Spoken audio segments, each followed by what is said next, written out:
Cops, what criminal actually fascinated you with their criminal skills? Story 1.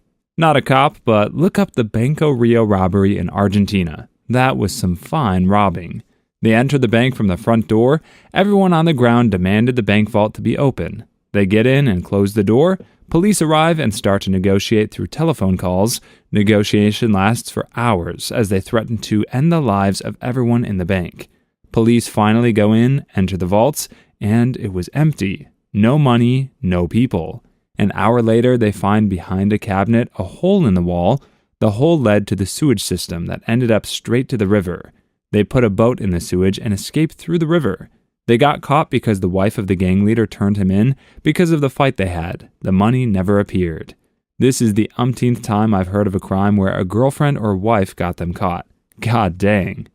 I suppose you could say that wanting to get away with a crime like this is a crappy pipe dream. That wife is ruthless, though. Evidently, she didn't get her fair share of the cut. Story 2. A guy in our local jail wanted to escape. Now, our jail is pretty much escape-proof if you're behind bars, but not so much if you're a trustee bringing food into the kitchen, or going to court, or going to the hospital, etc. So this guy went to the hospital for a problem, and halfway from the doctor's office to the car, there was a bathroom in the hallway. He told the guards he had to go. They escort him in, he pees, then back to jail. He tells this to his girlfriend. She dresses up as a dude, goes to that same bathroom, removes the hockey puck from the urinal, and drops a hacksaw blade down the drain and attaches the blade by fishing wire back to the puck.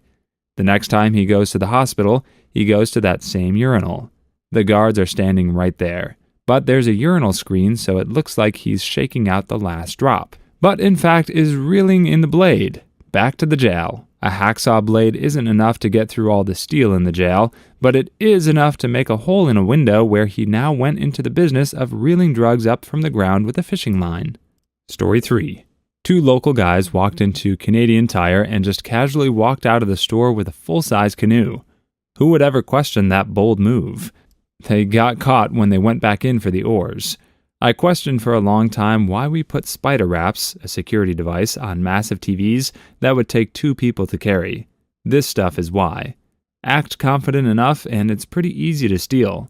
I have 0 confidence, so I would suck at it. Acting like you belong can get you far in life. Whether you use it for good or bad, that's up to you. But I've definitely used this myself in the past for jobs and such, especially what I've seen in interviews that have been successful and led me to actually getting the job. If you act like you can talk about stuff, even if you don't know specifically what that stuff is, technically speaking, and you're friendly enough, then generally they'll offer you the job and you can learn the rest as you go. Fake it till you make it, I guess. Sometimes you don't feel like you ever make it, and then you're just dreading when the bottom's going to fall out, but I haven't gotten to that point yet, so we shall see. Story 4. Continually had to interview a man who was repeatedly arrested for running guns. Sometime about my 4th interview with the guy, he explained to me that he earned about $250,000 in 3 months of smuggling them. He inevitably gets caught and was repeatedly sentenced to 9-month stint. 2 years, but only served 9 months. He also told me that no one ever seized his funds. They were all done in cash and left in a safe place. So he said he had a steady job where he made $250,000 for a year's worth of work and would retire in a few more years. Plus, since it was all tax-free and he lived cost-free for his 9 months of incarceration, he was banking it all. Dude basically made my entire life's earnings in 7 or so years. But the guys arresting him thought he was an idiot. That was something else. Whoa. Story 5. Not a cop, but I worked with police officers after I was mugged. Basically, this young, really sweet-looking couple would mug or pickpocket people, go to the bank of the victim, and one of them would claim that if his or her wallet had been stolen and they had no money to get a new ID and needed an ID to get a bank card, the sympathetic banker would buy the story and help them to get a new debit card under the victim's account. They were super charismatic and memorized all the other information they could find from the wallet. Full name, address, sometimes actual numbers from the bank card. Apparently, in my case, the guy showed up with my credit card saying he had canceled it by mistake as he thought it had been in his wallet when it was stolen. The banker gave him a new credit card and a debit card for my account. This happened to me 4 years ago, and they were still going strong this year. The only reason they were caught was because I happened to be at a bank. saw them pulling this stuff, and recognized them from when they mugged me. Having worked in cybersecurity for over 5 years now, I can definitely say that the weakest point in any system is typically the aspect that can be socially engineered and exposed. It sucks because, as a society, it'd be nice if we could all trust each other, but in doing so, that's what inevitably opens up these holes for people to exploit. Story 6. I remember a neighbor of mine having their bike, or was it a barbecue, stolen, then returned the next day, along with an apology note stating that the thief had really needed it for the night, along with several apology tickets to a local sporting event, CFL football, for the family. When they went to the game, the thief or thieves came back and robbed the house. This is savagely genius. Story 7. Back in an earlier part of life, when I was a cop in Baltimore's Western District. Do you guys say Baltimore or Baltimore? I say Baltimore. Apparently that's how you say it. Baltimore. As I get older, I'm going to get Baltimore. Our section had been getting hit with weird commercial burglaries that owners couldn't figure out how they were happening. Alarms weren't going off, and owners were showing up to ransacked shops. We drove a lot of back alleys and walked a lot of foot for months trying to catch this guy. Eventually, one winter midnight shift, we caught up to him. He finally hit a place that had motion alarms as well as entry alarms and triggered it. It was about 3 a.m., and it had been snowing lightly for a couple of hours. We got to the place in less than a minute, and the cop who took the back alley saw this dude running down the alley with about a half a block head start. He took off after him, radioed, and we all started converging. By the time we all got back there and had closed off the ends of the alleys in the block, nobody could find this guy anywhere. That's okay, it was snowing. We were walking along, following tracks in the snow in the alley, and they turn into a side alley and stop at the dead end. We looked at each other confused and start shining flashlights around. My side partner says, "Mother frickin' Spider-Man." We look and he's got the guy in his light, about 15 feet up against the buildings. He had wedged himself into the corner of 2 buildings and pressed his arms and hands and legs and feet out against the 2 walls, and used isometric pressure at that 90-degree angle to lift himself up and stay wedged up there, just looking down at us. Like some free-climbing mountaineer. He came down and got locked up. After interviewing him over the course of days and weeks, a bunch of us went back to old burglary locations from the past few months and found where he had gotten in through roof access points. Dude was wiry and strong as a rock. Skittered up the sides of buildings in that same isometric counter-pressure kind of way if he couldn't find any easier access. When you finally spotted him wedged up in the corner of the snow, I hope you gave him that "you don't get to win, mother fricker" speech like Carver on The Wire. I'm surprised there's not more stories like this, seeing how impressive the moves of some of those parkour guys are. I bet they could easily execute a heist if they got a bunch of those guys together. If not in real life, then I would happily watch a movie about this.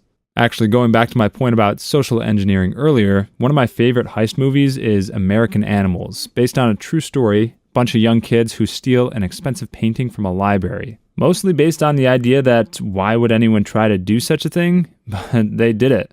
They ended up getting caught when they were trying to appraise the art piece, and the email that they used was the same as his real identity or something like that, or the same cell phone number.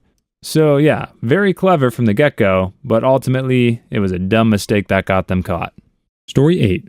I once briefly had a coworker who was an accomplished con man. The guy lied about everything, constantly and convincingly, and was also stealing equipment. He was in the IT department to sell. Eventually, enough people called bull poo-poo on the lies that the owner realized this wasn't just standard griping, but that the guy was serious trouble. The guy fascinated me, though. So much lying, so much effort to present false images of himself, that he had a PhD, that he was a naval aviator, that he was a scuba diver. I did a bunch of searching for him online around the time he was fired, and found threads in and online BMW enthusiast groups where he ran a big scam selling parts he never delivered. Then made an appearance as his own twin brother to sell the story that he himself had been shot down over Iraq and therefore couldn't deliver the parts he'd been paid for. Anyway, it was just the weirdest thing to me. People I respect who worked directly with him said he actually had the knowledge and skills to do the job he was hired for, which was, I'm sure, a pretty good paying IT gig. But instead he half-butted it and got busy stealing equipment. He was fired, then not long after arrested and sent to prison for selling prescriptions to people in his capacity as a fake MD. I had the discussion with a good friend who also worked there at the time. I'd argue there has to be something really weird and wrong with him, right? Something off with his brain or something, mental illness, or something with drug and alcohol abuse, while my friend would say, no, he's just a piece of crap con man. There are people who do it for a living. They are out there. I know I'm giving movie recommendations left and right here, but the one that this one reminds me of is Catch Me If You Can. Leonardo DiCaprio basically pulls the same stuff, pretends to be a doctor, pretends to be a pilot, I think, forges all these documents and gets all these jobs with fake credentials. Really entertaining movie and also based on a true story. Story 9. I had a guy that was IT for a mid-sized company. He set up fake vendor accounts that went to his Google Wallet. He then would make fake invoices for the fake company for software licenses, and the company would pay a monthly subscription fee, and the guy would pocket it. He never got caught. The scam snowballed to the point that if he stopped, someone would notice. So he confessed to the CEO and had minimal prison time and had to pay it back. Remember, Brenda from accounting is going to pay whatever is on her desk. Gotta chime in on this one again because, I guess this could work for like a mid-sized company depending on what their audit regulations are. But I used to work as an IT auditor, so I know that for a fact, a lot of this stuff would not happen unless a lot of people were in on it and letting things ride. Story 10. My brother-in-law. I helped him before I married his sister to get clean and make it through a treatment court. Then spent lots of time after he graduated from this treatment court giving him advice and helping him get a job. I even helped take care of his kids. Anytime something would happen in our neighborhood, everyone would blame the ex-drug addict. And I'd listen to his story on how hard it is to be labeled like that. But he understood why. Made it seem like he understands the consequences of his actions. He had previously been arrested on felony drug charges, theft, burglary, assaults, and lots of traffic stuff. About a year after his treatment court graduation, I had noticed a couple $100 missing from our house.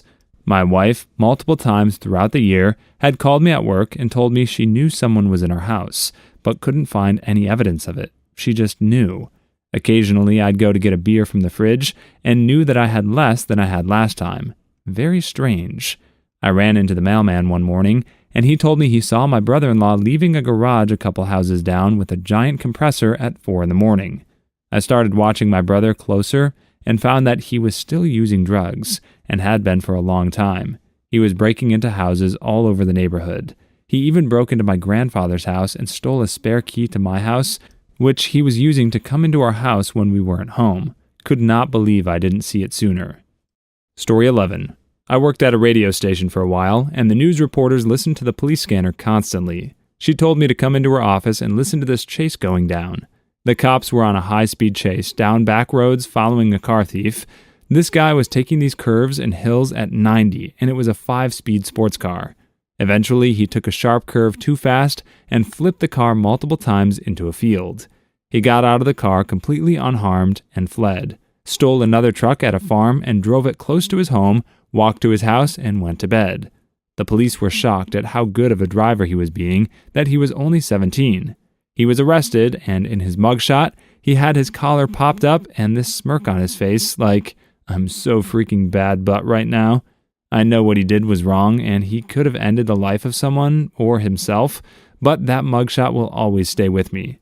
If he doesn't go into NASCAR, I'll be disappointed. Baby driver, is that you? Story 12.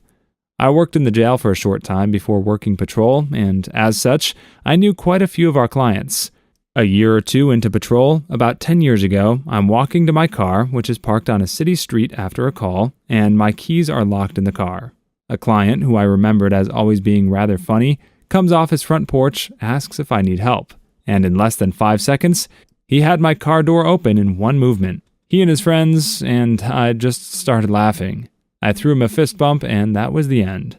Now I have a whole kit to get into cars for emergencies, like babies trapped inside and stuff like that. I have practiced and tried to be good with it. I've also called unknown amounts of tow trucks to help people. I've watched locksmiths work. Nobody held a candle to this guy. Side note, client really cleaned up his life and owns a small but decent mechanic shop now. It's pretty nice to see. Story 13. Ex-deputy sheriff here. Before I attended Police Department Academy and was able to become a road deputy, I worked corrections. One of the smartest people I've ever dealt with in that facility was a man on the second story of the tower I'll call Inmate X. X would spend most of his days in his cell asleep. He never went out in the pod. He never brought a lot of attention to himself. He just seemed like the typical guy who made an honest mistake and wanted to sleep his time away and go home. About a month after we received X, he had to elevate the security level of another inmate in his cell, 5 bunks per cell, 20 cells per pod, because we found metal in his rack. 2 more months go by, and X now has less than 90 days left of his initial 180-day sentence. Suddenly, an alert goes off in the pod. A deputy triggered his radio for backup when he went into the pod to find all but one of the 87 inmates high off their butts, having taken acid tabs smuggled into the jail in a clear wrap. After we shook the pod down and searched for more, all we found was that inmate X was the only one who hadn't taken any drugs, because he was asleep. He had established a pattern of this, so we believed him. 2 days later, another alert goes up. This time, everyone but X had taken some Molly, and the pod broke out in a happy dance cuddling frenzy. 3 days after that, the courts send us over a copy of their security footage. They're across the street from the jail. As we watch the highlighted segment, we see a red coupe pull up outside the jail. A white cloth falls from the second-story window, a woman exits the car, loads the cloth, and it's hoisted back up. This absolutely blew our minds. No way could it be possible, because the windows were reinforced glass and steel mesh, surrounded by bars. But as we ran up to the second story, we inspected every window, couldn't find any traces of tampering. About a week passed. Then the courts called over to us. The red coupe is back, and we all rushed into the pod, only to finally catch X out of bed, having skillfully removed the sealant in the window in a fashion where it wouldn't break, and was using a handmade system of his underwear and some string from his blanket to hoist the drugs up through the hole. That day, we busted him with propane rocks. The driver of the coupe turned out to be his girlfriend, and she was arrested. Our minds were blown at how clever he was to do it the way he did, right under our noses. He was sentenced to 45 years in prison, and his girlfriend received 25 years. Story 14. My dad is a cop. He once had a guy run a red light at 2 a.m. The guy then stopped at the next light for about 3 minutes as it went through its cycles. My dad pulled him over and asked why he waited so long. The guy said since he ran the red light, he thought he should stop extra long at the next one. Honestly, I'd have let him go for that one, assuming he wasn't impaired or anything. Story 15. I had a shoplifter hitting the Walmart for TVs. He would go in the store, put a TV in the cart, and go to customer service. He would request a refund for the television, to which the customer service employee told him he needed a receipt. He would proceed to get agitated to the point where security would come over and escort him and the freaking TV back to his car. Away he would go. He took 3 local Walmarts for almost 20 TVs. Sometimes it's the simple strategy that's the best. Story 16. My coworker back in the day used to work at a bank. He would copy checks and cash them. He was almost at $1 million when his girlfriend got ticked off at him and snitched. Ah, the girlfriend again. See, she comes back full circle. He would be sitting on a beach somewhere if it wasn't for her. Lesson, people. The only people that should know of your crime are the ones you commit it with. Story 17. Couple of idiots tried to steal an ATM, chained it up to the back of an old 1975 Chrysler New Yorker, weren't looking, and it rolled into a convenience store front window. Left the ATM, and as the alarms from the store were going off, made off with over 50 cartons of cigarettes. Got pulled over on a highway because one of them had to rock a pee. Rip Mr. Jim Leahy. Story 18. There was this one guy who tried to rob a gun shop in broad daylight with 11 armed customers and a cop at the entrance by shooting twice in the air and yelling, "Hands up, everyone." They found bullets from 5 different guns in his body. He also won a Darwin Award.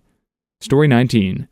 I worked on a case where a guy stole a catering truck full of gourmet meat and cheese, sold all of the food to random people at inflated prices, used that money to buy a crapload of propane, used the propane, and then went to rob a Dollar General with the truck, but only after ripping out the refrigeration unit and selling that.